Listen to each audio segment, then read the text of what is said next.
नमस्कार दोस्तों। दोस्तों, आज के इस सेशन में मैं आपके साथ में सेल्स के ऐसे एक महत्वपूर्ण पार्ट को डिस्कस करने वाला हूं जो हमारे बिजनेस में बहुत बड़ा रोल प्ले करता है। और वो होता है ऑब्जेक्शंस, ऑब्जेक्शन हैंडलिंग। ठीक है दोस्तों, एज अ फाइनेंशियल कोच मैं पिछले 20 सालों से इंश्योरेंस एंड फाइनेंस सेक्टर में मैं काम कर रहा हूं। और पिछले 20 साल के अनुभव से मुझे समझ में आया है कि जब हम लगभग 15,000 से ज्यादा फैमिलीज को हमने सर्व किया है, लगभग 1 लाख प्लस प्रेजेंटेशन हमने दिए हैं। और ये सेल्स प्रोसेस को ध्यान में रखते हुए मुझे समझ में जो आया है, जिसके तहत मैं आज कुछ आपको समझाने वाला हूँ। किसी भी सेल्स में दोस्तों, ऑब्जेक्शन और रिजेक्शन ये दो पार्ट होते हैं। और जब हम ऑब्जेक्शन हैंडलिंग का बात करते हैं तो ये दोनों भी चीजों को समझना बहुत जरूरी होता है। एक होता है ऑब्जेक्शन और दूसरा होता है रिजेक्शन। ओके। अभी ऑब्जेक्शन को अगर आप ध्यान से समझेंगे तो ऑब्जेक्शन का मतलब होता है कि आपका प्रोस्पेक्ट जो है वो इंटरेस्टेड है, लेकिन उसको और क्लैरिटी चाहिए, उसको कॉन्फिडेंस चाहिए और उसको कन्विक्शन चाहिए बिफोर सेइंग यस। आपको हाँ बोलने से पहले उसको एक अच्छी तरह से क्लैरिटी होनी जरूरी है, उसको और क्लैरिटी की जरूरत है, उसको और थोड़ा सा कॉन्फिडेंस चाहिए और उसको थोड़ा सा जो है कन्विक्शन चाहिए कि यस मैं जो ले रहा हूं वो सही है। कितने लोग एग्री करते हैं? और रिजेक्शन मतलब मुझे चाहिए ही नहीं, मैं लेना ही नहीं चाहता। ओके। तो दोस्तों, ऑब्जेक्शन और रिजेक्शन दोनों में फर्क है। तो दोस्तों यस, अगर आपका प्रोस्पेक्ट आपको ऑब्जेक्शन देता है तो इसका मतलब है दोस्तों, आपका प्रोस्पेक्ट, आपका क्लाइंट जो है वो सीरियस है, वो आपको समझने के लिए तैयार है, वो आपको और समझना चाहता है, आपके आपको आपसे कुछ और जानना चाहता है। और दोस्तों, जब आप ऑब्जेक्शन का बात करते हैं, कॉमन ऑब्जेक्शन अगर हम बात करते हैं इंश्योरेंस एंड सेल सेक्टर में, अगर मैं काम करूं तो ऐसे कुछ गिने चुने ऑब्जेक्शंस है जिसके ऊपर अगर आपने काम कर दिया तो उसका आपका काम बहुत आसान हो जाएगा। और उसके ऊपर एक जिग जिगलर का बहुत शानदार कोट है, वो कहते हैं हर सेल्स में, हर सेल्स में मैक्सिमम 5 ऑब्स्टेकल्स होते हैं, महत्वपूर्ण 5 ऑब्स्टेकल्स होते हैं, 5 ऑब्जेक्शन वो लेता है। और 5 प्रकार के ऑब्जेक्शन लेता है। पहला ऑब्जेक्शन होता है नो नीड, उसको जरूरत ही नहीं है। दूसरा होता है नो मनी, उसके पास पैसा ही नहीं है। तीसरा होता है उसको नो हरी, उसको जरूरत नहीं है, उसका उसको अभी जल्दबाजी नहीं है। और नो डिजायर, वो करना नहीं चाहता। और लास्ट होता है नो ट्रस्ट, मुझे विश्वास ही नहीं है। अगर आपने ये पांचों ऑब्स्टेकल्स को अगर अच्छे से समझा, उसके अगर आपने एक स्क्रिप्टेड अगर आपने उसके जवाब अगर बनाए और उसके ऊपर अगर आपने प्रैक्टिस किया तो आपका सेल्स कॉल दोस्तों बहुत आसान हो सकता है। और हर सेल्स में नॉर्मली देखने को मिलता है, आप पेन बेचो या फिर प्लेन बेचो, मोस्ट ऑफ जो है, मोटा मोटा कोई भी कस्टमर जो है 5 प्रकार के ऑब्जेक्शन आपको देता है, 5 ही ऑब्जेक्शन देता है, उससे ज्यादा ऑब्जेक्शन नहीं देता है। ओके। ये रिसर्च कहता है, पिछले साल इतने इतने सालों का जो मैंने काम किया है। तो दोस्तों यस, 5 प्रकार के ऑब्स्टेकल हमने देखे। पहला तो नीड नहीं है, जरूरत नहीं है। नो मनी, पैसा नहीं है। नो हरी, मुझे आज इतनी जल्दी नहीं है, अभी नहीं करूंगा, फिर कभी करूंगा। नो डिजायर, मेरी इच्छा नहीं है करने की। और मुझे विश्वास नहीं है। ओके। तो ये 5 प्रकार के 5 टाइप के ऑब्जेक्शंस होते हैं। अभी इसको ही ध्यान में रखते हुए अलग अलग प्रकार के कुछ ऑब्जेक्शन जो है मैं आपके साथ शेयर करूंगा। कुछ ऑब्जेक्शन होते हैं बिफोर सेल्स, मतलब अपॉइंटमेंट लेने से, लेने के टाइम पे या सेल्स करने के पहले से, पहले से कुछ ऑब्जेक्शंस आते हैं, जैसे आप अपॉइंटमेंट के लिए जाते हैं, प्रेजेंटेशन स्टेज में जाते हैं, उस टाइम पे कुछ ऑब्जेक्शंस आते हैं। और कुछ ऑब्जेक्शंस होते हैं आफ्टर स्टेज, मतलब आफ्टर सेल्स, बिफोर सेल्स और विद इन सेल, मतलब सेल होने के टाइम पे, सेल क्लोज होने के समय पे कुछ ऑब्जेक्शंस आते हैं। तो वन बाय वन अगर हम करेंगे, नॉर्मली एक ऑब्जेक्शन आता है, I don't have time, call me later. है ना, जब भी हम कस्टमर को टेलीकॉलिंग करते हैं, कॉल करते हैं, अपॉइंटमेंट लेने के लिए कॉल करते हैं, तो कस्टमर से नॉर्मली ऑब्जेक्शन ये आता है कि मेरे पास टाइम नहीं है, बाद में कॉल कीजिए। कितने लोगों को ऐसे ऑब्जेक्शन आते हैं? चैट बॉक्स में कीजिए one. Yes, I don't have time, मेरे पास समय नहीं है, फिर बाद में कॉल कीजिए। अच्छा, इसका रीजन होता है वो जो है कमिटमेंट लेने के लिए तैयार नहीं है, उसकी प्रायोरिटी उसकी इंपॉर्टेंट नहीं है। जो जिस चीज के बारे में आपने बात किया है, शायद अगर आपने ओपनिंग में अगर ऐसा कुछ बात किया होगा, उस बात को लेके उसकी प्रायोरिटी नहीं है, उसका कमिटमेंट नहीं है। अब इस टाइम पे इस तरह के ऑब्जेक्शन हैंडल करने के लिए क्या कह सकते हैं? बहुत सिंपल सा बात है, आई अंडरस्टैंड सर, मैं जानता हूं, क्योंकि इसीलिए तो मैं आपको मिलना चाहता हूं, मुझे पता है कि आपको, आपके पास समय नहीं है। And that's exactly why I want to meet you, इसलिए तो मैं आपको मिलना चाहता हूं। जस्ट 15 मिनट का सर मुझे अपॉइंटमेंट चाहिए और मैं आपको दिखाऊंगा किस तरह से सर टाइम एंड पैसा आपका फैमिली का फ्यूचर क्रिएट कर सकता है। आज आपके पास टाइम नहीं है, यस, किस तरह से मैं आपको सिखाऊंगा how you can save both time and money, पैसा और टाइम दोनों को भी आप कैसे बचा सकते हैं आपके फैमिली के फ्यूचर के लिए। तो दोस्तों, ये यही समझने के लिए मैं मिलना चाहता हूं। आपके पास आज टाइम नहीं है, तो आपके फैमिली के लिए एक टाइम कैसे मिल सकता है, आपके फैमिली के लिए पैसा कैसे आ सकता है, यही समझाने के लिए मैं आपको मिलना चाहता हूं। जस्ट सर, मुझे आपका जो है 15 मिनट्स का अपॉइंटमेंट चाहिए। यस, आज शाम को 7 बजे ठीक रहेगा, या सर कल सुबह सैटरडे मॉर्निंग को, सैटरडे को अच्छा रहेगा? ऑब्जेक्शन आपको दो देने हैं, आपको जो ऑप्शंस है उसको दो देने हैं। आज शाम को 7 बजे ठीक रहेगा, या कल सुबह मॉर्निंग को ठीक रहेगा? समझ में आ गया? वो उसके पास टाइम नहीं है मतलब वो बिजी है, उसके सामने वो प्रायोरिटी नहीं है जो आप बोल रहे हैं। ओके, तो यही तो समझाने के लिए मैं आना चाहता हूं कि आपके लिए, आपके फैमिली के लिए आप टाइम भी कैसे निकाल सकते हो और पैसे को भी कैसे बना सकते हैं। ओके। दूसरा ऑब्जेक्शन आता है normally, send me details in first. जब भी मैं कस्टमर को फोन करता हूं, मुझे आपके पास जो भी डिटेल है मुझे भेज दीजिए, मुझे मेल कर दीजिए, है ना? इसका मतलब है दोस्तों, वो आपके बातों के ऊपर विश्वास नहीं कर रहा है, वो थोड़ा सा डिले करने का प्रयास कर रहा है, आपको जो है पोस्टपोन करना चाहता है, और जो भी आपने ओरली बताया है उसके ऊपर उसका विश्वास नहीं है। इसके पीछे का ये कारण है। अभी ऐसा कुछ अगर ऑब्जेक्शन आता है तो हम क्या बोल सकते हैं? देखिए सर, जिस प्रोडक्ट का मैं बात कर रहा हूं, जिस फाइनेंशियल प्लानिंग का मैं बात कर रहा हूं, जो रिटायरमेंट प्लानिंग का मैं बात कर रहा हूं, ये दोस्तों हर एक के लिए अलग अलग होता है सर। हर एक के लिए एक ऐसा कोई यूनिक ये नहीं होता है कि ये आपके लिए भी काम करेगा और हर एक के लिए काम करेगा। ओके, तो ये आपको मैं भेजूंगा जरूर, लेकिन ये भेजने के लिए आपके लिए राइट प्लानिंग हो बनाने के लिए हमें इसके लिए मिलना पड़ेगा। ओके, आपकी जरूरतें मुझे समझनी पड़ेगी। ओके, अगर मैं डायरेक्टली रैंडमली कुछ भी मैसेज अगर आपको भेज दूं, कुछ भी प्रेजेंटेशन अगर आपकी, तो आप हो सकते हैं कंफ्यूज हो जाए। तो दोस्तों, मैं चाहता हूं सर कि 15 मिनट का मुझे टाइम दीजिए। आपके गोल को मैं समझूंगा, आपकी इनकम को मैं समझूंगा, आपके खर्चों को मैं समझूंगा, आपकी फाइनेंशियल स्टेटस को मैं समझूंगा। पूरे फाइनेंशियल प्लानिंग का आपका जो एक ऑडिट किया जाएगा, आपके पास जो भी इंश्योरेंस है, जो भी प्लानिंग आपने करके रखा उसका ऑडिट करेंगे, और उसके बाद में सही एग्जैक्ट सोल्यूशन मैं आपको दे सकता हूं। तो सर, मुझे 15 मिनट का टाइम चाहिए। आज शाम को 6 बजे ठीक रहेगा, कल सुबह 11 बजे ठीक रहेगा? समझे? अगर वो बोलता है मुझे डिटेल भेजिए, तो आप समझिए बात को, उसको अगर आपने डिटेल भेज भी दिया तो शायद वो कुछ समझ नहीं पाएगा। तो उसको क्या करना है, उससे उसको यही बताना है कि आपका पर्सनलाइज प्लानिंग करने के लिए हमें 15 मिनट के लिए आपको मिलना पड़ेगा, ताकि मैं आपको समझ पाऊं और उस हिसाब से आपका डिटेल प्रेजेंटेशन आपको मैं बना के दे सकूं। Okay, very good. अभी इसके अलावा और कौन सा ऑब्जेक्शन आता है? आपके भी कुछ ऑब्जेक्शन होंगे तो आप चैट बॉक्स में डाल सकते हैं, ताकि उसके ऊपर भी मैं आपको कुछ जवाब दे सकूं। यस, नॉर्मली एक और एक ऑब्जेक्शन आता है, I already have the insurance. मेरे पास ऑलरेडी इंश्योरेंस है, ऑलरेडी मेरे पास बहुत सारा इंश्योरेंस है, ऑलरेडी मैंने पॉलिसी लेके रखा हुआ है। और इसका मतलब है, उसको पता है, उसको ऐसा फील हो रहा है, ऐसा उसको लगता है कि जिसने उसने जो भी इंश्योरेंस लेके रखा है, जो भी पॉलिसी लेके रखा है, वो इनफ है, कवरेज इनफ है, ऐसा वो सोच रहा है। अभी इस ऑब्जेक्शन को कैसे हैंडल करेंगे?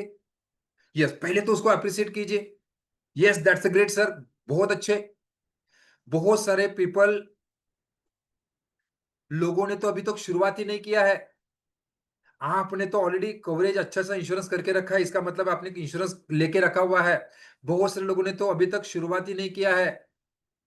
लेकिन सर, क्या मैं जानना चाह सकता हूं, क्या मैं आपको पूछ सकता हूं, आपने जो इंश्योरेंस लिया हुआ है, जो आपने फाइनेंशियल प्लानिंग किया हुआ है, क्या वो प्लान जो है आपकी इनकम रिप्लेसमेंट को फुल्ली तरह से रिप्लेस कर सकता है क्या? जो भी आज आप कमा रहे हैं, आपकी इनकम को फुल्ली रिप्लेस कर सकता है क्या? और सिर्फ 2 मिनट में सर, अगर आप मुझे टाइम देते हैं तो 2 मिनट्स में आपको मैं हेल्प कर सकता हूं कि आपका जो भी प्रोटेक्शन आपने इंश्योरेंस किया हुआ है, प्लानिंग किया हुआ है, आपका प्रेजेंट प्रोटेक्शन और आपका फ्यूचर प्रोटेक्शन, जो आपके फैमिली की जरूरत है, उसके बीच में का गैप क्या है, ये मैं आपको दिखा सकता हूं। उसके बाद आपको निर्णय लेने का है।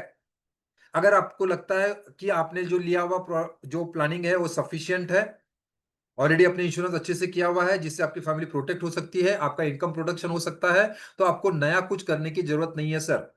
ओके, जस्ट मैं आपको दिखाऊंगा कि आपका प्रोटेक्शन का गैप क्या है, आपकी फैमिली के लिए कितने की जरूरत है, आपकी इनकम प्रोटेक्शन के लिए कितने की जरूरत है। ओके, तो यही बताने के लिए मुझे 15 मिनट का सर आपका अपॉइंटमेंट चाहिए। आज शाम को 6 बजे ठीक रहेगा सर, सुबह 11 बजे मिले? Okay, yes. चलो, नेक्स्ट ऑब्जेक्शन के ऊपर जाते हैं। अभी नेक्स्ट ऑब्जेक्शन क्या है? नेक्स्ट ऑब्जेक्शन मुझे यहां पे दिख रहा है, I am too young, I don't need it. मुझे क्या जरूरत है इंश्योरेंस की, मैं तो अभी एकदम स्ट्रांग हूं, अभी तो मैं यंग हूं, मुझे क्या जरूरत है इंश्योरेंस की, मुझे कोई जरूरत नहीं है। तो इसे समझ में आता है इसके पीछे का रीजन है, उसको ओवर कॉन्फिडेंस है, वो इग्नोर कर रहा है इंश्योरेंस को। उसको लगता है इंश्योरेंस जो है मेरे एज के लिए नहीं होता है, मेरे जैसे लोगों के लिए इंश्योरेंस नहीं होता है। तो उसको ये समझाना जरूरी है, अब ये सही टाइम नहीं है उसका इंश्योरेंस लेने का, ऐसा उसका मानना है। तो यहाँ पे अब उसको समझाना बहुत ज्यादा जरूरी है। Sir, that the best reason, आप यंग है, आपको लगता है कि आज इंश्योरेंस की जरूरत नहीं है, लेकिन यही एक सही कारण है कि आज आपको आज ही स्टार्ट करना चाहिए। क्योंकि आज आप हेल्दी है, आज आप कम एज है आपका, तो इस समय पे अगर आप इंश्योरेंस प्लानिंग करते हैं, फाइनेंशियल प्लानिंग अगर आप करते हैं, तो कम पैसे में आपको ज्यादा से ज्यादा कवर मिल सकता है। और यही सेम जो है आगे चल के कंटिन्यू रह सकता है। आज अगर आप हेल्दी है तो बहुत अच्छा इंश्योरेंस आज आप ले सकते हैं। ओके, कम पैसे में ले सकते हैं, कम मेडिकल चार्जेस और कम फॉर्मेलिटी के साथ आप ले सकते हैं। ओके, क्योंकि starting late means paying more. अगर आप बड़े उम्र में लेंगे, आज के लेके 5 साल के बाद, 10 साल के बाद अगर इसके बारे में सोचेंगे, तो इसका मतलब है जो भी प्रीमियम दोस्तों आप बहुत ज्यादा पे करेंगे, और सेम बेनिफिट के लिए बहुत ज्यादा प्रीमियम पे करना पड़ेगा। और मैं आपको मिलके ये दिखाना चाहूंगा कि अगर आप आज उसका प्लानिंग करते हैं, फाइनेंशियल प्लानिंग अगर आप आज का करते हैं, रिटायरमेंट प्लानिंग अगर करते हैं, और अगर 5 साल के बाद, 10 साल के बाद, 2 साल के बाद अगर आप करते हैं, तो दोनों में डिफरेंस क्या है, और आज स्टार्ट करना क्यों जरूरी है। अगर आपको ये सही लगे, आपको लगता है ये लॉजिकल लगे, तो आपको जो डिसीजन लेना है, मैं आपको किसी भी प्रकार का कोई फोर्स नहीं करने वाला हूं। तो सर मुझे बताइए, आज शाम को 6 बजे ठीक रहेगा, कल सुबह 11 बजे ठीक रहेगा? ये जब आप उसके साथ कॉन्फिडेंस देते हैं, नॉन सेल्सी होते हैं, तो दोस्तों वो सब आपके साथ सुनने के लिए और आपके बातें समझने के लिए रेडी हो जाता है। ओके, अभी नेक्स्ट क्या आता है ऑब्जेक्शन। नॉर्मली लोग बोलते हैं, सर मैं एजेंट को ट्रस्ट नहीं करता हूं, एजेंट लोग जो है चीट करते हैं, लोगों को फंसाते हैं, मेरा अनुभव उसका कुछ है। देखो, इसका मतलब हो सकता है कि अगर वो कहता है कि I don't trust the agent, मैं एडवाइजर को विश्वास नहीं करता, उसके ऊपर विश्वास नहीं कर सकता, क्योंकि लोगों ने मुझे फंसाया है, इससे पहले मुझे चीट करते हैं लोग। ओके, तो उसके साथ हम बात कर सकते हैं। सर देखो, इसके पीछे का उसका पहला हो सकता है, रीजन हो सकता है कि उसके इससे पहले इसके पास ऐसा कुछ एक्सपीरियंस हो चुका होगा, इसलिए उसको डर लग रहा है।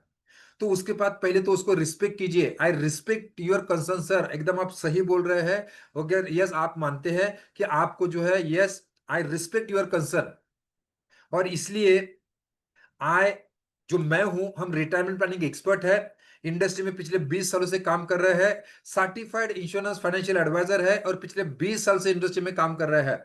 15,000 से ज्यादा फैमिलीज को हमने सर्व किया है, और मेरा मिशन है लॉन्ग टर्म सर्विस। पिछले 20 सालों से सर्विस बेसिस के ऊपर हम काम कर रहे हैं, और नॉट जस्ट सेलिंग, बेचना मेरा काम नहीं है, तो लंबे समय तक आपको सर्विस कैसे दे सकता हूं। क्या ना है, ये क्या क्या मैं आपको मिलके ये सारा चीज, मेरा प्रोफाइल आपको दिखा सकता हूं, और किस तरह से मैंने मेरे कस्टमर्स को, मेरे प्रोस्पेक्ट को, 15,000 ज्यादा फैमिलीज को सर्व किया, क्या आपको दिखा सकता हूं? क्या मैं आपको इसके लिए आपको मदद कर सकता हूं? यस, मुझे सिर्फ सिर्फ आपका जो है 15 मिनट चाहिए। यस, जहां पे मैं आपको बताऊंगा, मेरा पूरा प्रोफाइल आपके सामने रखूंगा, मेरे कस्टमर मेरे बारे में क्या बोलते हैं, ये भी आपको दिखाऊंगा। और उसके बाद में कोई आपको ऑब्लिगेशन नहीं होगा। अगर आपको ट्रस्ट बैठता है, आपको लगता है कि मैं आपको अच्छे से सर्व कर सकता हूं, तो आगे बढ़ेंगे, नहीं बोलेंगे तो कोई प्रॉब्लम नहीं है सर। सर मुझे सिर्फ आपका 15 मिनट का समय चाहिए, आज शाम को 6 बजे ठीक रहेगा, या कल सुबह 11 बजे ठीक रहेगा? Okay, yes.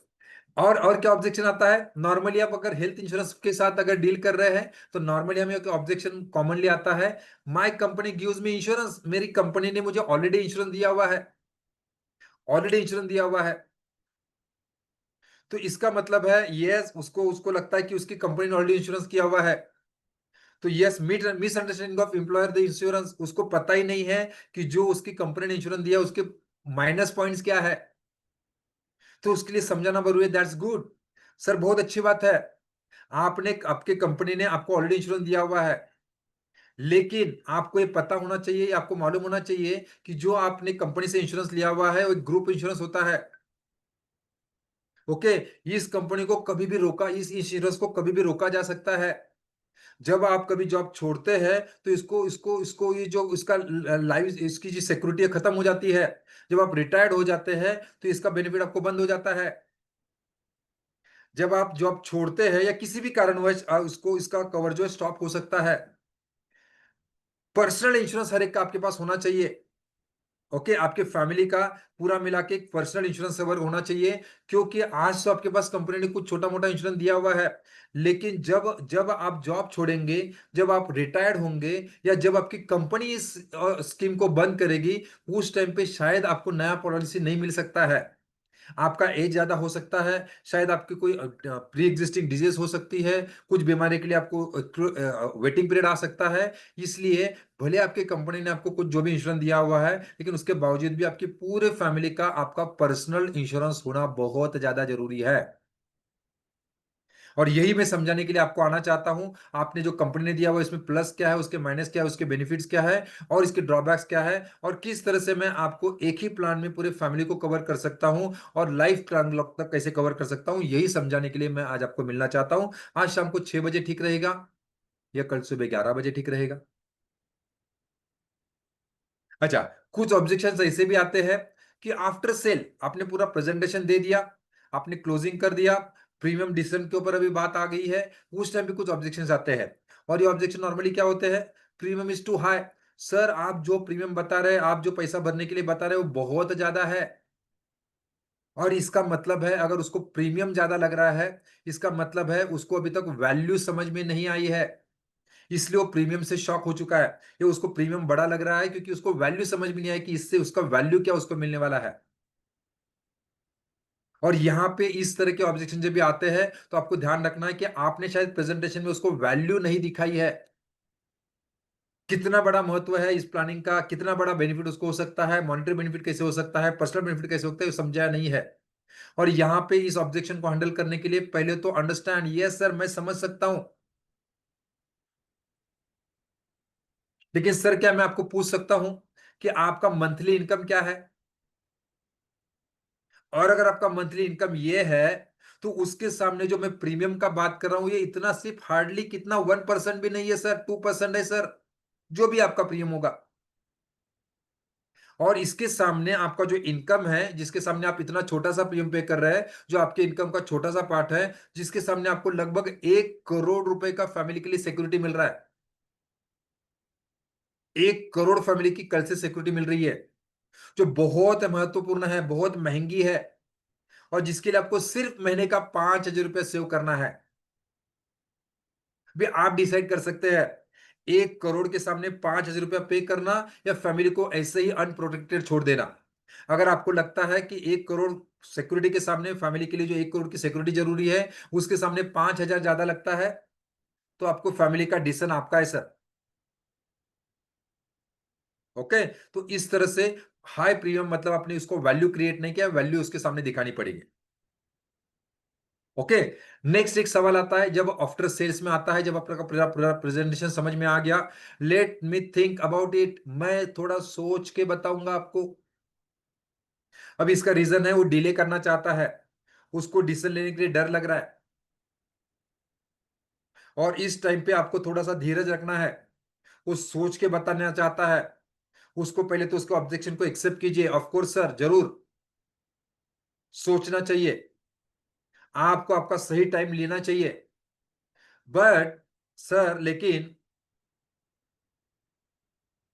मेरा मानना है, इतने साल का तजुर्बा है, जब कस्टमर ऐसा बोलता है कि मुझे सोच के बताना है, नॉर्मली यहां पे समझ में आता है कि उसको उसको पहली बात तो प्लान के बारे में अनक्लैरिटी है, प्लान के बारे में वो अनक्लियर है, या तो फिर उसको उसको बजट का चिंता है, जिसी के कारण दोस्तों और सोचना चाहता है। क्योंकि इस प्रोडक्ट के बारे में, प्लान के बारे में, प्रेजेंटेशन के बारे में जो भी बताना है, वो मैं आपको अच्छे से बता सकता हूं। आप अकेले में अगर सोचेंगे तो इसका आपको डिसीजन नहीं मिलेगा। तो मैं ये समझना चाहता हूं कि क्या आपको प्लान के बारे में कुछ अनक्लैरिटी है क्या? ये प्रेजेंटेशन किस तरह से काम करेगा, आपको कैसा बेनिफिट मिलेगा, इसके बारे में कुछ क्लैरिटी अनक्लैरिटी है क्या? या फिर आपको कोई बजट का प्रॉब्लम है? ये दोनों में से क्या सबसे बड़ा चैलेंजिंग आपको लगता है? एक प्लान में समझना नहीं आया है या पैसे का कोई चैलेंज है? ताकि मैं आपको हेल्प कर सकूं सही डिसीजन लेने के लिए, क्योंकि आप अकेले में सोचेंगे तो ये दोनों का भी कोई डिसीजन आप नहीं ले पाएंगे। तो आपका सही में प्रॉब्लम क्या है? आपको प्लान में कुछ क्लैरिटी नहीं मिल रही है या आपका बजट का कोई चैलेंज है? और यस तब वो खुल के सामने आपके बात करेगा, और उस टाइम पे आप उसको ऑब्जेक्शन को उसका उसका सोल्यूशन आप उसको प्रोवाइड कर सकते हैं। अभी कुछ लोगों का मानना होता है सर बात तो सही है, प्लान बहुत अच्छा लगा, बेनिफिट बहुत अच्छे लगे, पैसा भी है, पैसा भी हो सकता है, कोई प्रॉब्लम नहीं है, लेकिन अभी इसको मैं अगले मंथ में करूंगा, अगले साल करूंगा, फिर कभी करूंगा, अगले सीजन में करूंगा। क्या ऐसे ऑब्जेक्शंस आते हैं आपको? तो इसका मतलब है अगर कोई बंदा अगले मंथ, अगले साल, अगले सीजन का बात कर रहा है, तो ये प्रोकास्टिनेशन कर रहा है, अननेसेसरी प्रोकास्टिनेशन कर रहा है। और देखो ये प्रोकास्टिनेशन भी एक आदत होती है, हर इंसान को होती है, ऑलमोस्ट बहुत सारे लोगों को ये होती है ना, अननेसेसरी, कोई जरूरत नहीं है, फिर भी वो आज नहीं कल करेंगे, कल नहीं परसों करेंगे, है ना, कबीर जी का दुआ है, काल करे सो आज कर, आज करे सो अब, पल में प्रलय हो जाएगी, बहुरी करेगा कब, है ना। लेकिन बहुत से लोगों ने इस दोहे का पूरा वाट लगा के रखा है क्या? काल करे सो आज करे सो कल, कल करे सो परसों, इतनी भी जल्दी क्या है, हमें जीना है बरसों। लोगों को यह आदत होता है पोस्टपोन करने का, प्रोकास्टिनेशन करने का। और यहां पे आपको उसको समझाना पड़ेगा, सर आई कंप्लीटली अंडरस्टैंड, मैं समझ सकता हूं, मैं समझ सकता हूं आप क्या बोलना चाहते हैं, लेकिन मैं आपको यहां पे शेयर करना चाहता हूं, आपको मैं बताना चाहता हूं सर, डिजीज और एक्सीडेंट जो है वो अगले मंथ के लिए, अगले साल के लिए वेट नहीं करेंगे। और आज जो मैं आपको प्रियम दे रहा हूं, इसको दोस्तों आज ही आपकी फैमिली को प्रोटेक्ट कर सकते हैं, कि कल अगर कुछ अगर हो जाए, हो जाता है, अनसर्टेन कुछ हो जाता है, तो आपकी फैमिली जो है दोस्तों सही सुरक्षित स्वरूप में रहे। क्योंकि आज आप मुझे कल बोल सकते हैं, लेकिन क्या डिजीज और एक्सीडेंट को आप कल बोल सकते हैं, नेक्स्ट मंथ बोल सकते हैं, है ना। तो उसको आपको जो है उसको बताना है कि ये लोगों का आदत होता है, और यही सबसे बड़ा आदत होता है लोगों का, प्रोकास्टिनेशन, और लोगों के जीवन में फाइनेंशियल प्लानिंग ना होने का, और उनके जीवन में फाइनेंशियल चैलेंजेस आने का। Okay, yes. और क्या आता है ऑब्जेक्शन, चैट बॉक्स में भी आप डाल सकते हैं। यस, और एक ऑब्जेक्शन होता है, व्हाट इज द गारंटी, जो आप बोल रहे हो उसकी गारंटी क्या है, ये रिटर्न मिलेंगी इसकी गारंटी क्या है। ओके, इस तरह के रिटर्न मिलेंगे इसकी गारंटी क्या है। और इसके पीछे का कारण है, लोग जो है दोस्तों आज भी इंश्योरेंस और इन्वेस्टमेंट में दोस्तों मिसअंडरस्टैंडिंग कर बैठते हैं। ओके, इसकी गारंटी क्या है ना। बहुत बार मैं हमेशा उनको, पहले तो कस्टमर को अप्रिशिएट करता हूं, बहुत अच्छा सवाल पूछा सर। मैं हमेशा कहता हूं इंश्योरेंस दोस्तों हाई रिटर्न के लिए नहीं होता है, ये है गारंटर प्रोटेक्शन के लिए होता है ना। इंश्योरेंस जो है हाई रिटर्न के लिए नहीं होता है, गारंटर प्रोटेक्शन के लिए होता है, आपकी फैमिली के लिए लमसम के तौर पे, आप जिंदा हो या ना हो, अनसर्टेनिटीज में या आपके ओल्ड एज में, गारंटी के तौर पे आपको कैसा फंड मिला, या फॉर ग्रांटेड प्रोटेक्शन के लिए इंश्योरेंस होता है, वेल्थ क्रिएशन के लिए एक इंश्योरेंस होता है। और अगर आपको इन्वेस्टमेंट के लिए अगर इसके बारे में सोचना है, तो आपको जो है इंश्योरेंस और म्यूचुअल फंड का कॉम्बिनेशन लेना चाहिए।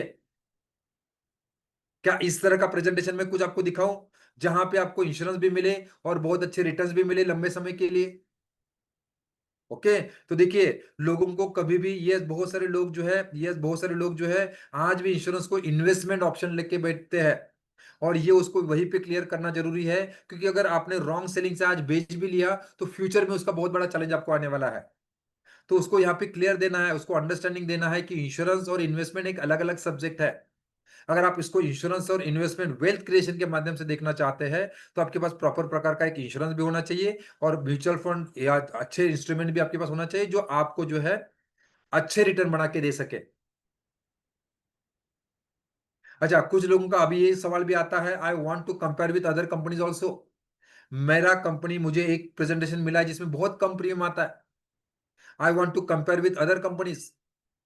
यहां पे दोस्तों आता है वैलिडेशन, है ना, उसके पास और कुछ ऑप्शंस है, उसको डर लग रहा है कि अगर मैंने गलत डिसीजन ले लिया, उसको डर लग रहा है कि मैंने आपका प्रोडक्ट ले लिया तो मुझे आपसे तो सस्ता कोई और दे सकता था। तो यहाँ पे उनको, यस, उनको उसका ऑब्जेक्शन हैंडल करने के लिए आपको ध्यान रखना है, उसको और इंफॉर्मेशन देना है। मैं हमेशा कस्टमर को बोलता हूं, यस सर, आपको 100% कंपेयर करना चाहिए, I encourage you to compare, लेकिन सिर्फ प्रीमियम के ऊपर कंपैरिजन मत कीजिए। है ना। अगर आप कंपैरिजन कर रहे हैं तो सिर्फ प्रीमियम बेसिस पे, इसका प्रीमियम इतना है, इसका प्रीमियम इतना है, इस बेसिस के ऊपर कंपैरिजन करना सही उचित नहीं रहेगा। अगर आप कंपेयर करना ही चाहते हैं तो आपका क्लेम सेटलमेंट रेशो कैसा है, इसके ऊपर आप कंपेयर कर सकते हैं। उस कंपनी का सर्विस कैसा है, इसके ऊपर आप कर सकते हैं। इस कंपनी के राइडर बेनिफिट क्या क्या मिल रहे हैं, उसके ऊपर आप कंपेयर कर सकते हैं। After sale service advisor support आपके लिए कैसा है, इसके ऊपर आप कंपेयर कर सकते हैं। ओके।